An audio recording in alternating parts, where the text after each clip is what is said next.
Yo, what's up? Hello mga kap! Yo, Palaboy OFW here. So, for today's vlog mga idol, sa podcast natin is kasama natin si Harvey!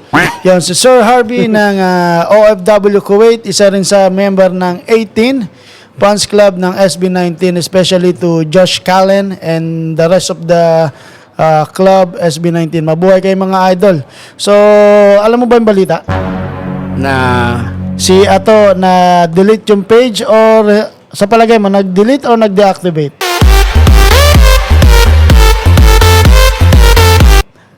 baka natakot na yan, baka nag-delete. Oo. Baka nag-deactivate, papalamig.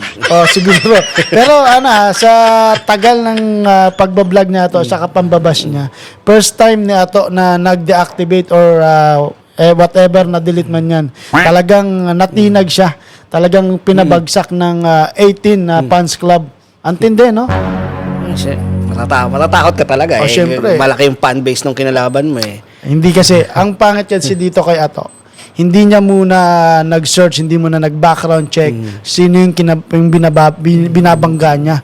Na worldwide yung fan base ng SB19, hindi lang sa Pilipinas. International. Hindi, international, Brad. Kasi nga, binalik nila yung Pinoy music sa international scene, right? Dinala nila yung stage no, ng Pilipinas. So dahil sa SB19, nasa mapa tayo ulit ng music industry, di ba? Tama, tama. That's wrong move. Nasa huli nga ang pagsisisi, di ba? Yung sinasabi niya yata nung huling video niya, engaging. Oo. Para sa Umami siya, engaging. lumabas sa Diba? bibig niya na for the engagement lang yung habol na to. Pero nakakabastos yun eh. Wrong move. Wrong move yun. Tapos, hindi lang si Josh yung tinira niya. Ang buong community ng hip-hop. So, which is, walang bilang si Ato doon. Di ba? Wala ba siyang bilang? Wala siyang bilang. Wala naman crap si Ato, kundi magbunga nga lang, di ba? Ay, kala ko may bilang siya kahit point one. Wala. Kilala niya lang yung mga iniidolo niyang geng-geng. Pero yung mga geng-geng na iniidolo niya, hindi siya kinikilala. Kasi, hindi naman siya rapper eh. Di ba? Ang pinakamasakit doon, tinakwil siya ng iniidolo niya, si Haring Manggi. Nagalit nga sa kanya si Haring Manggi eh. Yeah. Oo. Wala namang, ay naku, grabe. Talagang dapat yung titira ka, alamin mo muna yung titirahin mo kasi hindi basta-basta yung fanbase ng SB19 eh. Kahit hindi SB19, kahit sinong tao. Kahit sino. Oo, di ba kunyari gusto mong magbigay ng komento, magbigay ng opinion, pwede naman eh. Kaya lang dapat doon, aralin mo muna yung background. Oo. Di ba? Kung gaano karami ba ito, pag binigyan ko ba ng bad comment, bad opinion to, anong mangyayari sa yung diba? epekto, yung Diba? cause and effect na pinag-aralan natin yan eh. Di ba? Magbibigay ka ng komento, dapat alamin mo muna kung ano magiging epekto. Lahat-lahat in major, di ba? So, ito na nga lang, di ba, si SB Josh Callen nag-perform global spin sa Grammy.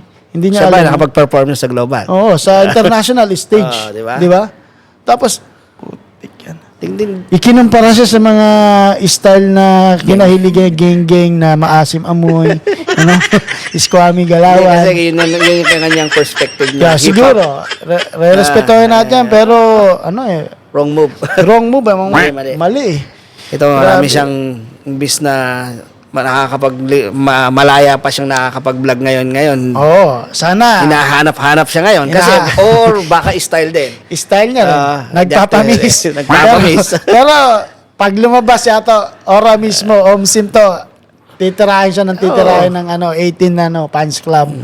Kita ko yung suporta, matindi Kasi, kayo mga kap. Hindi naman nabuo yung SB19 ng overnight yan. Oo. Through the years yan. Through the years yan, no? Putik yan. Oras, time, hindi lang SB19 na group, pati mga fans yung nagbigay oras, nagbigay attention, pera, gastos, puyat, no? Tapos, babastusin lang ng ganun-ganun lang. Siyempre, hindi papayag yung mga tropa natin yan.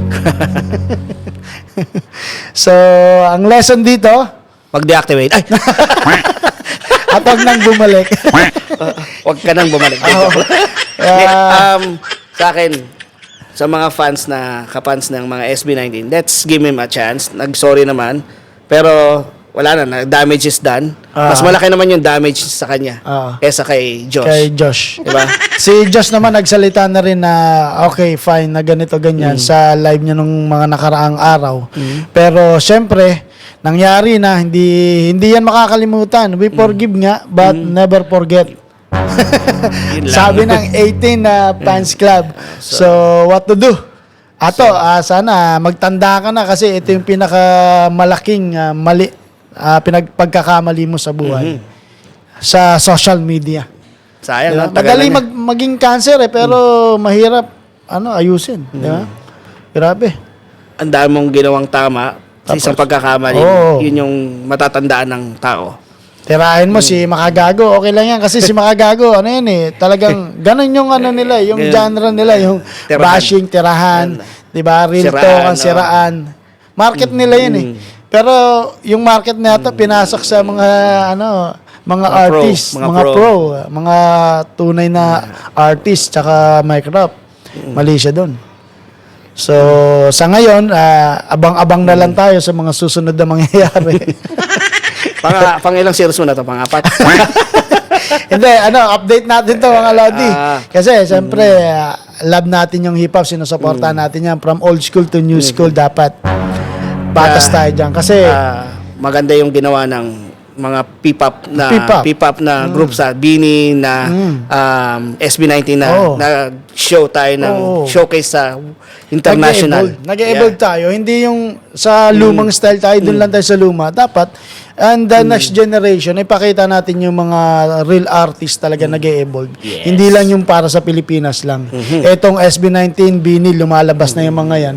Para ipakita yung tunay na OPM, di ba? Talentong Pilipino. Talentong Pilipino. Siyempre, Which is na wala namang pagkakaiba sa international. oo, ganun din. Yung K-pop nga, sinusuportahan natin. Eminem, Dr. Dre, sinusuportahan natin. Dr. Jones. Sino ba si Dr. Jones?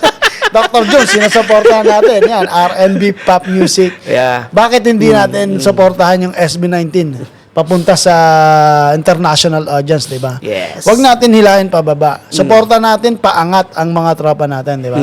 So, ganun lang dapat. Hindi yung titirahin mo yung kababayan natin, di ba?